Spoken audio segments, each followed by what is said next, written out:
Okay. So what I'm going to talk about is give you some thoughts and advice on networking, marketing yourself.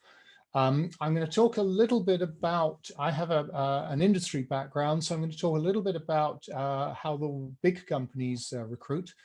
We're going to talk about assessment centers and key skills. I'm going to talk about the current situation, especially with COVID. And I'm going to mention how I have managed to find work over the years, principally through networking. And then I'm going to talk a little bit at the end about what are my soft skills, developing on some of the things from a couple of the earlier talks, how we can find out about those and how we can work on them. So my career has, as some of you can probably see from the picture, I am one of the older people in just described.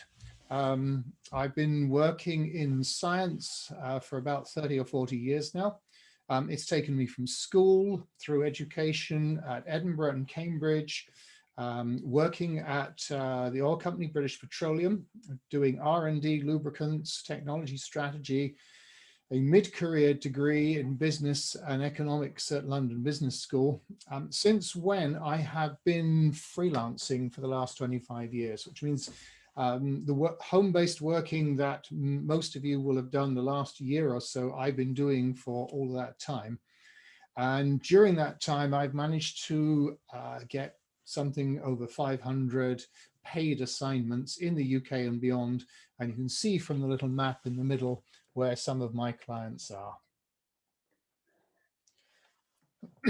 So some of you may be interested in non-academic careers, big companies. And through last year, I was talking to a number of PhD students and they're saying, we don't know what's happening with industry.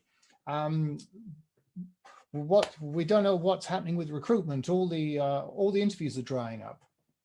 And the reason was this, that big companies typically like to have group interviews.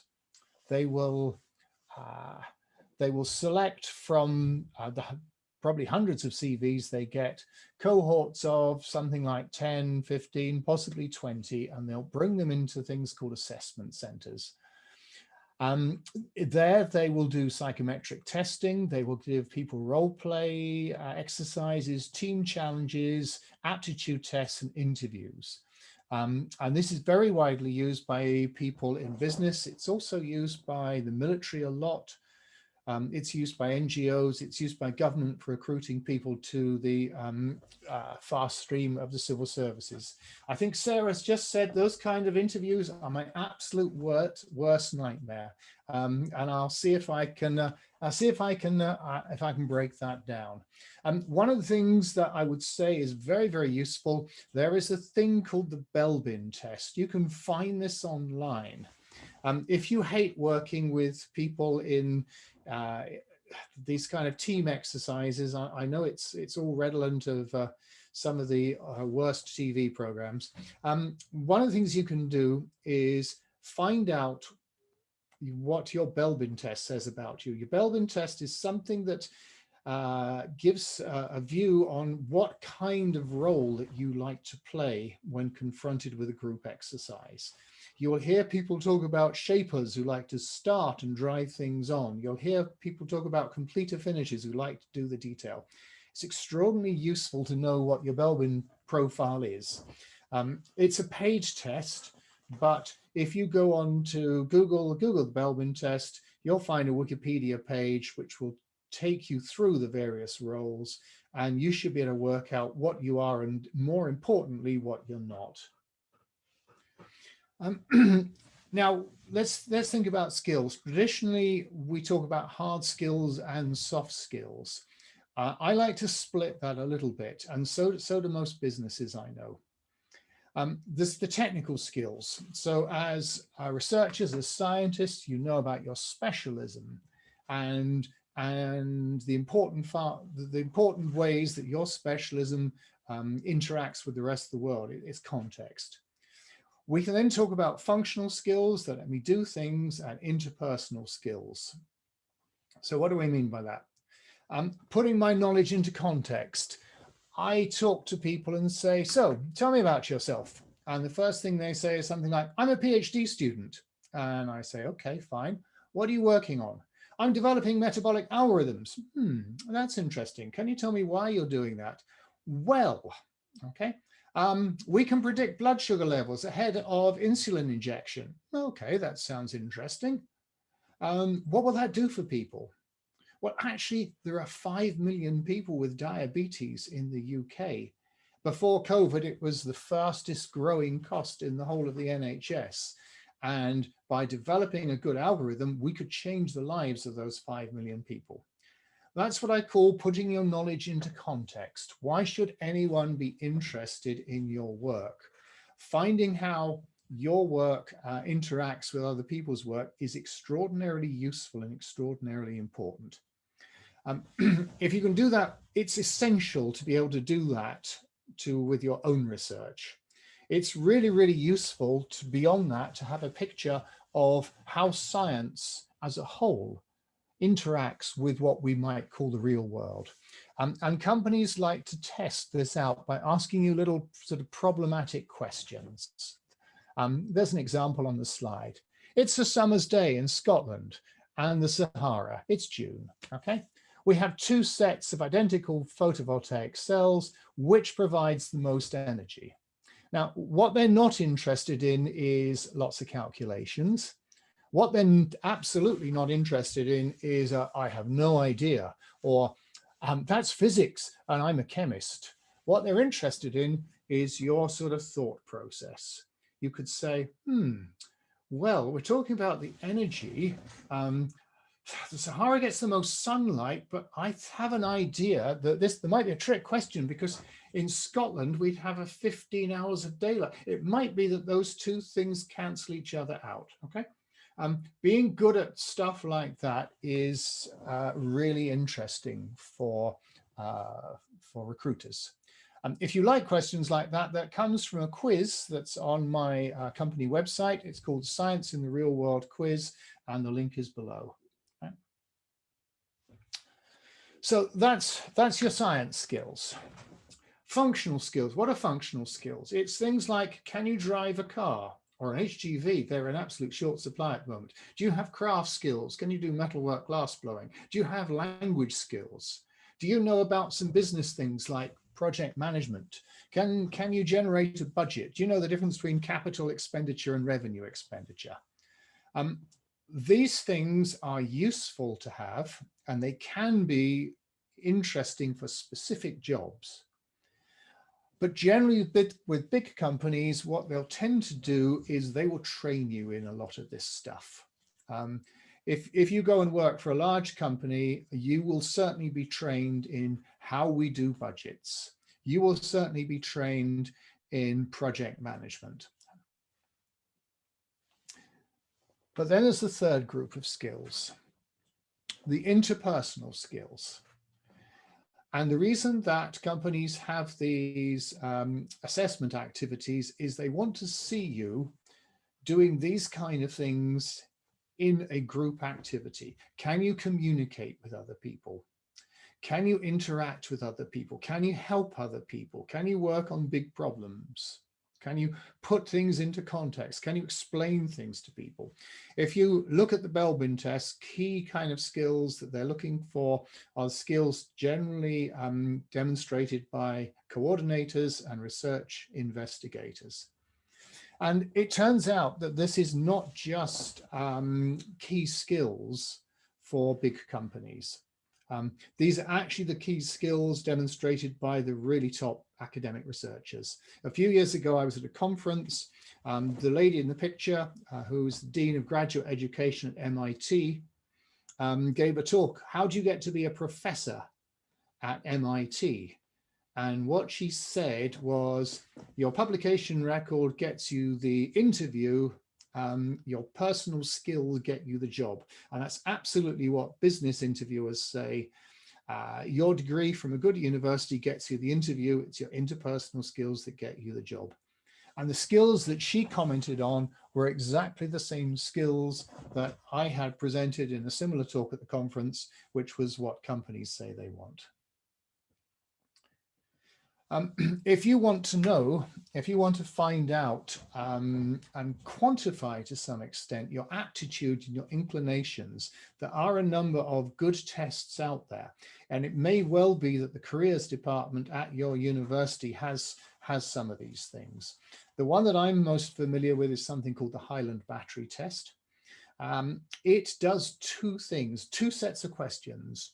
One is it has what we call the whole person process. It reveals the kind of jobs that you would like to do. My eldest daughter did this when she crashed out of university and was working at Starbucks.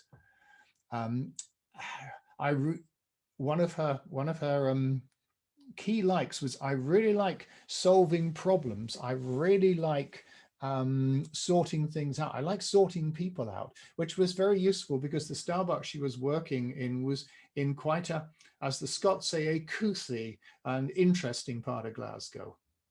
And then you have aptitude test, which reveals the jobs you'd be good at. And of course, what you're looking for is the overlap. And this was an extremely interesting exercise for my daughter, because there she was working as a shift supervisor at Starbucks. And the lady in the picture said to my daughter, you do realize you could be an air traffic controller with your skill set and your aptitude. So not all career departments have them, but some do. And that's a good way forward for you. Anyway, what I've said is that at the moment, companies are not doing a lot of recruitment. What that means is that the old way of getting jobs, of waiting for the milk round to come along, sending out CVs, isn't going to work. This happened to me in the middle of my career. I had joined what I thought was a company that had employment for life. In fact, most of the people that joined before me did have employment for life. But halfway through my career, the organization starts to delayer. The R&D department on non-oil projects closes down. That was partly my fault because I'd written a rather damning post-project appraisal. I'd been working BP's lubricants business and they sold that. And so I left voluntarily and spent a year at London Business School, which was my first taste of working from home, which was... you can see a rather younger version of me sitting in my bedroom in our rather small house in central London, picture taken by my wife, who at that point was sitting in bed because she was pregnant. Anyway, so I had a great, interesting time at London Business School, very hard work, good classmates, but I come out right into the middle of a bad recession. Lots and lots of redundancies, lots of restructuring. I think I applied for something like 250 jobs in 2 to 3 years. I got a few interviews, but didn't pick up a job. No one wanted business development experts and researchers. Everyone wanted accountants. However, we had some advice from a career consultant when I was at business school. What to do when you're out of work? Well, he said, the first thing you have to do is get fit, because it really shows when you're in the job interview. Physical fitness really makes the difference to your initial appearance. So yeah, I did that. I cycled from Clapham to Baker Street every day. The next thing he said is, you people, you're all kind of at least middle managers. Don't just sit there replying to other people's job ads. Actively go out and do things, but don't just look for a job, go and look for bits of work. There are lots of people out there with bits of work that need doing, but don't necessarily want a full-time employee. If necessary, do voluntary work to make yourself feel useful and also to build your skills. And so it turned out that my first consultancy assignment came from talking to people at London Business School. They had an Eastern European group. The Eastern European countries were privatizing. Someone from the business school said to me, called me up and said, Kevin, you did an assignment on Eastern Europe. Would you like to go to ex-Yugoslavia? And I said, well, isn't there a war on there? And they said, no, it's all peaceful. Would you like to go to Slovenia? They can't pay you, but they'll give you 3 weeks free board and lodging, and we'll pay your your plane fare. And I said, okay, that's a good deal. I've got no work. That was my first assignment. In the end, I did get paid for that, because one of the things, the company that made the components you can see in the middle two pictures, which are components for air conditioning systems, and remember, I'm an industrial chemist, they said, do you think you could find us some customers in the UK? And I was able to find them some customers, and they paid me some commission. They then passed me on. It turns out that Slovenia, which is a country I can really, really recommend, it's absolutely beautiful. It's full of small industries. They were restructuring very heavily. The rest of Yugoslavia was still having a war. And one of the questions people kept asking me was, hey, could we sell this in Britain? And I started doing bits of work to help them out. And I basically networked my way through Slovenia, talking to small companies and putting them in touch with potential customers in the UK.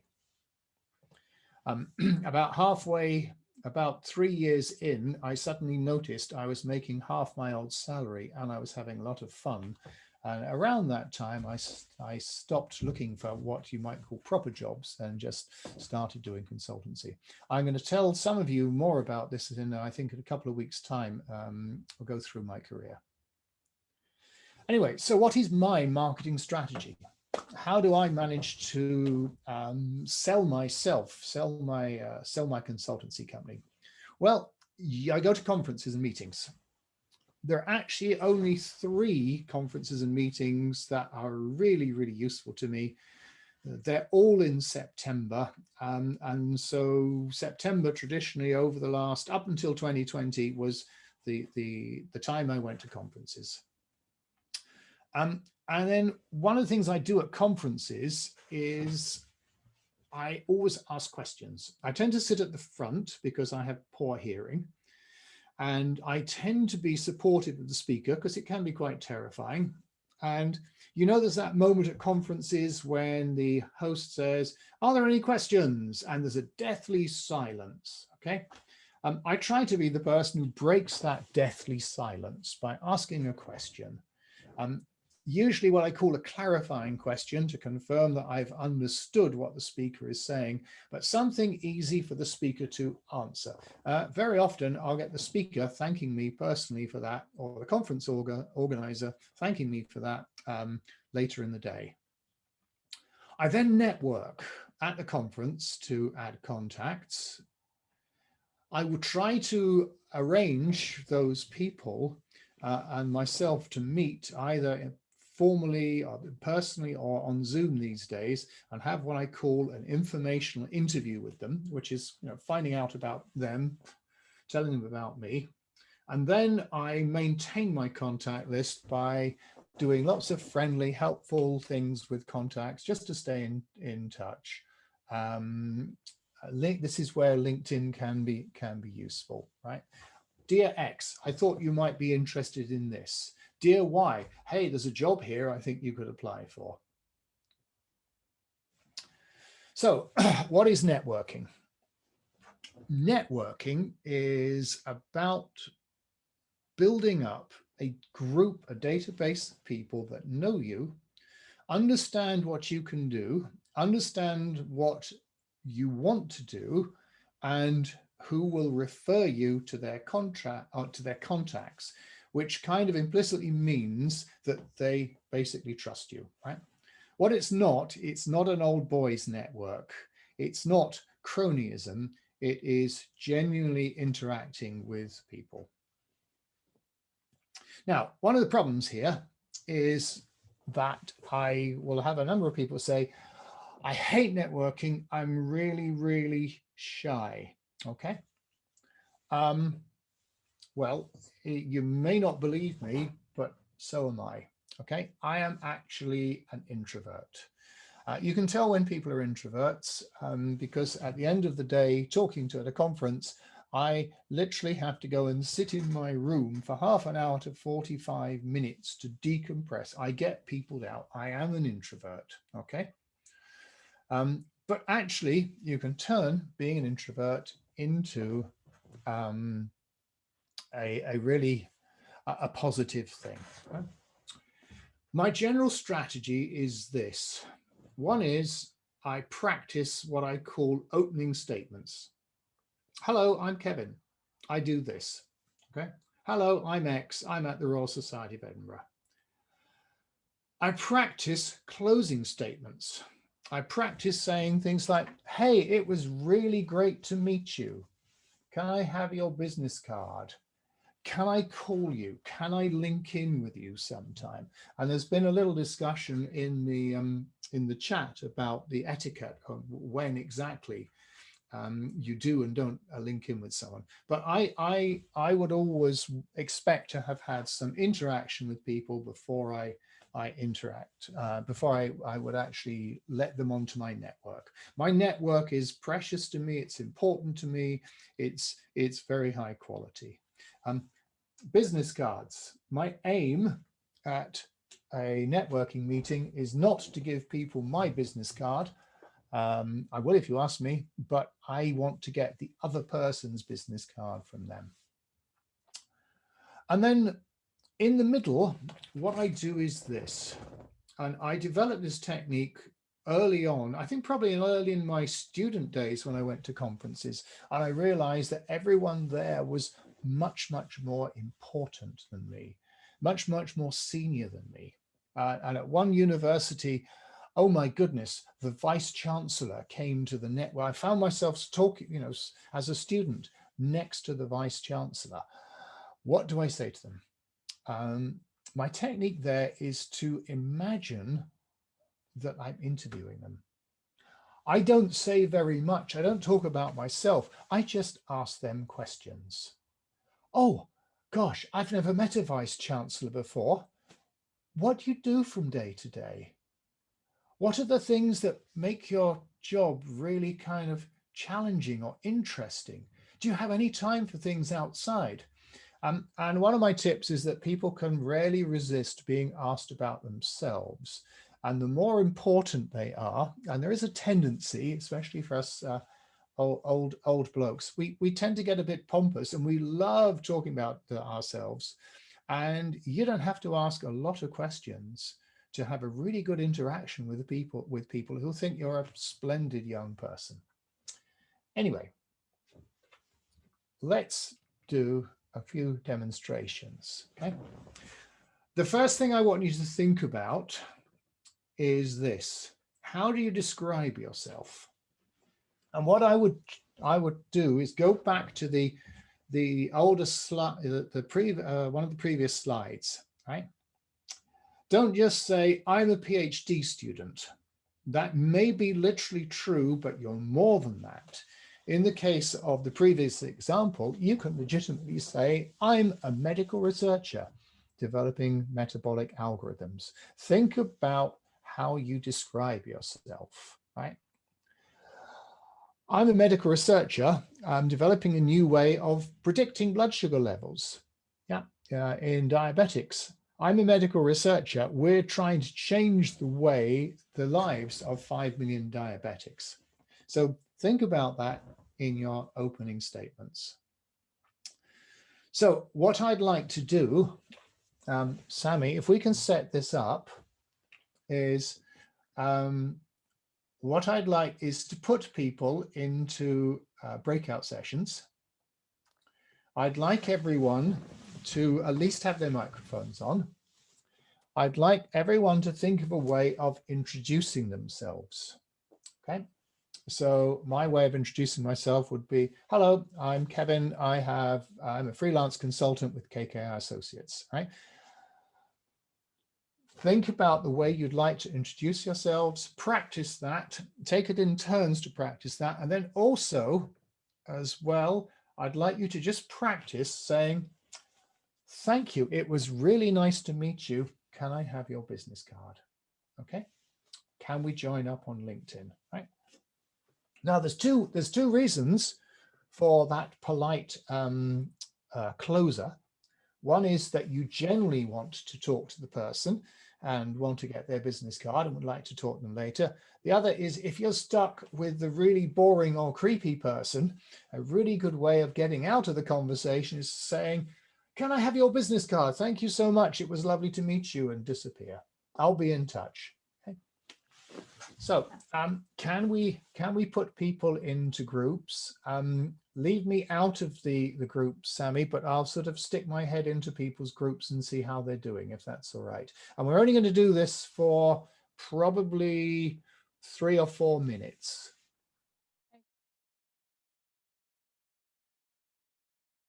Now, the next thing I want to talk about is this. I said that one of the techniques you can adopt, especially if you're a shy person, is gently interviewing the other person. And this is what I'm going to get you to do in a minute. But I want to do a little bit something else first. Okay. What I'd like you to think about are what are your 3 or 4 things that make you an interesting person. Okay. Are there some stuff out there? Do you have hobbies? Do you have interests? Is your work potentially life-changing? Okay. And we call those your hooks. Okay. Now, I have a number of them, one of which is the one that Sally mentioned, which I blew up a chemistry lab, but I try not to introduce that too often into conversations. But I used to have a job when I literally sold oil, lubricating oils, to the Arabs, okay? I'm a Cub Scout leader. I've spent the last 20 years helping small boys set themselves on fire. I'm a chemist, but I've recently been mentoring some rock musicians funded by the Prince's Trust. And work-wise, I have an interesting statistic, which is roughly 1 in 150 people of the people that I train as students go on to become successful, wealthy, sometimes millionaire technology entrepreneurs. And we do that because it's important to realize that although I may be an introvert, hey, I'm actually quite an interesting person. And then what we do is we try to latch on our hooks to something that the other person has said. So we turn it from being an interview into a conversation. So you listen to the other person. You might have asked them a question about, oh, does your job involve a lot of travel? Oh, yes, I'm just back from Palestine and Jordan. Oh, really? I used to sell oil to the Arabs there. Oh, you've just done some work with young people. I do some stuff with the Prince's Trust. Oh, you're a musician. And this brings me on to a short anecdote. A few years ago at a conference, there was a keynote speaker who had just sold his technology. It was an IT security company for £350 million. At the end of the conference, he was surrounded by lawyers and accountants, all trying to thrust their business cards at him. I let the poor man have a break, and I decided to read in the conference brochure all about him. And there at the bottom, it says X, X likes to find when they can some time to play their electric guitar. So that's interesting because I play the guitar, not very well, but I play the guitar. At the end of all these people milling around him, as the crowds dispersed, it was the coffee break, I went up to him and just said, so what kind of guitar do you play? And he said, how do you know I play the guitar? I said, it's in the conference brochure. Oh, is that still there? Well, it's this. And if any of you play the guitar or know people that can play the guitar, you can talk for hours about guitars. We talk for guitars for 35 minutes. At the end of that, he said, so you're at this conference. What do you do? Oh, well, I train researchers in business skills. Oh, really? He said, you must come and talk to us. Right? Because we'd already brought up that rapport. Okay? So what I'd like you to do now is to think about what are your 3 or 4 hooks that might make you interesting to other people? And I'll give you a couple of minutes to do that. And then what I'm going to do is we're going to go into the breakout rooms in pairs this time. And what's going to happen is you're going to take it in pairs, take it in turns. One of you will gently interview the other person, and your aim is to find out what their hooks are. And your aim is to do that by asking them lots of open-ended questions about their life, their background, what they do now. And after about, I will send a message to all the breakout rooms, and after about 5 minutes, we will get you to swap over, okay? So 2 minutes now, or 30 seconds, because we've had a minute or so. Can we all write down the 3 or 4 things that make ourselves interesting? Okay.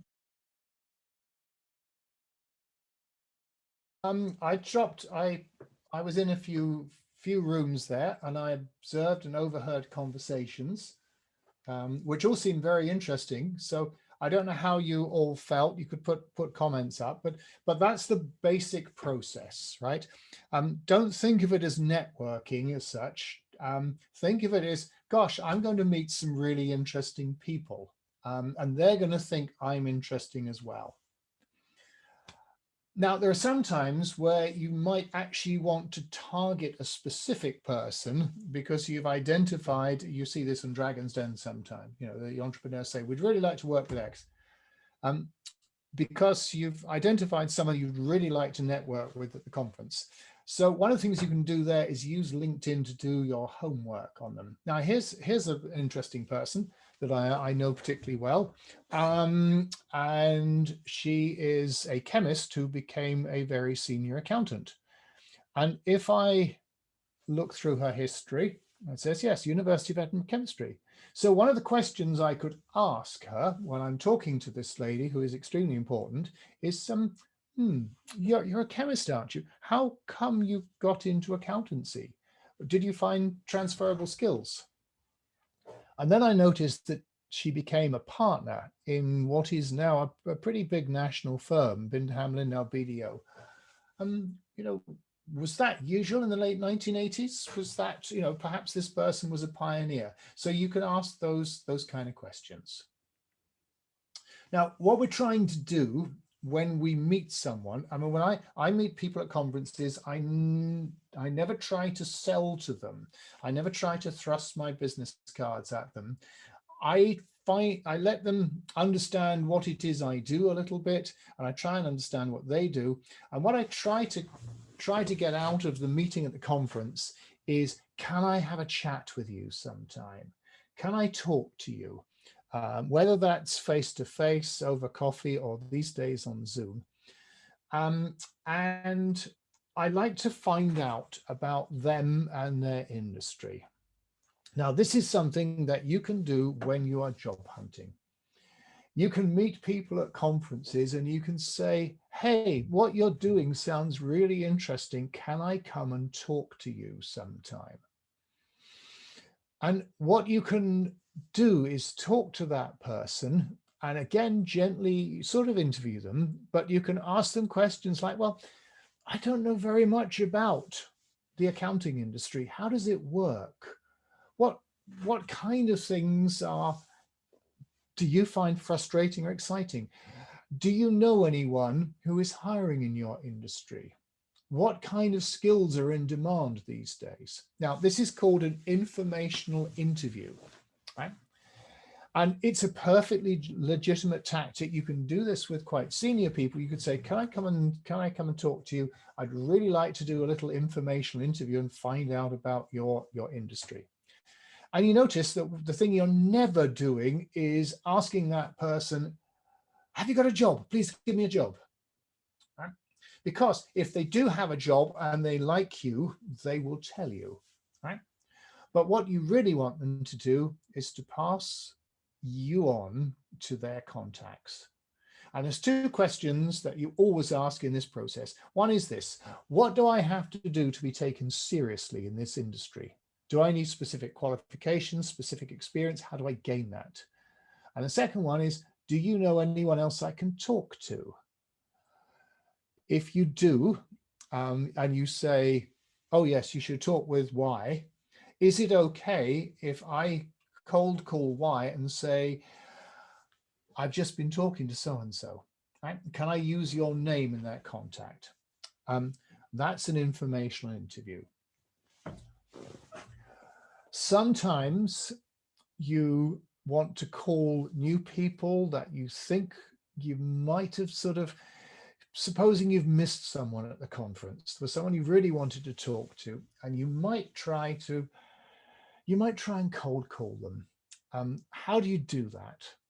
Well, what you do is you phone up at the right time, which is generally not 10 o'clock on a Monday morning, but it might be 3 o'clock on a Friday.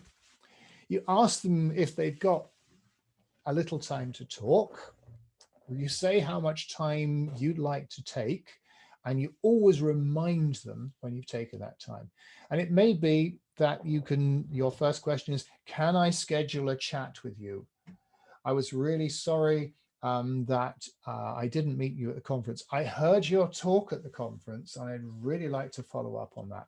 Now, sometimes you can do this by email, but if you do that, most of the time, you probably won't get a reply, right? It'll go into the junk folder. If you actually phone people up and you're polite and nice, you have a chance. Now, there's a couple of tricks you can do. One is, when you're on the telephone, stand up. I can't stand up now because I would disappear off the top of the screen, but if I did, you would hear my voice change because my chest expands. And it really does make your voice sound more alive. If you ever have telephone interviews, it's a tip, stand up and do it, right? And then the other thing is, you always send a thank you email to the person that you've called. And of course, you always send a thank you email to the person if you've actually managed to get an informational interview with them. Now, if the person that you're trying to speak with is a very important, very senior person, then you won't be able to get through to them. What you do then is you call that organization and say, can you tell me who is the PA or the executive admin or the chief of staff of Dr. X, where Dr. X is the important person?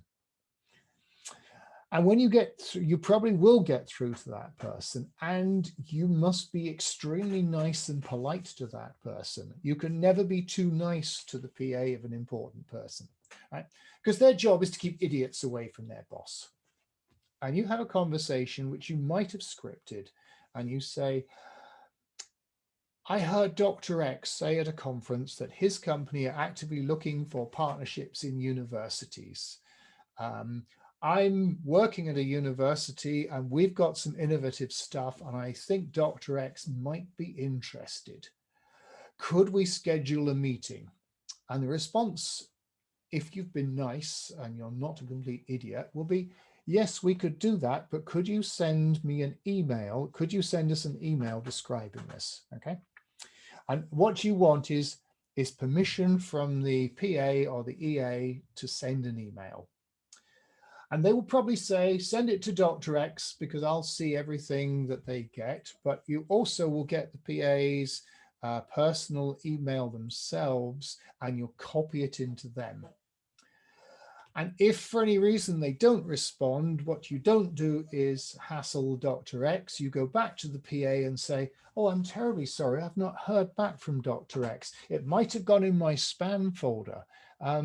Could you check for me, please? And if you keep doing that, then you may well get an interview with that important person.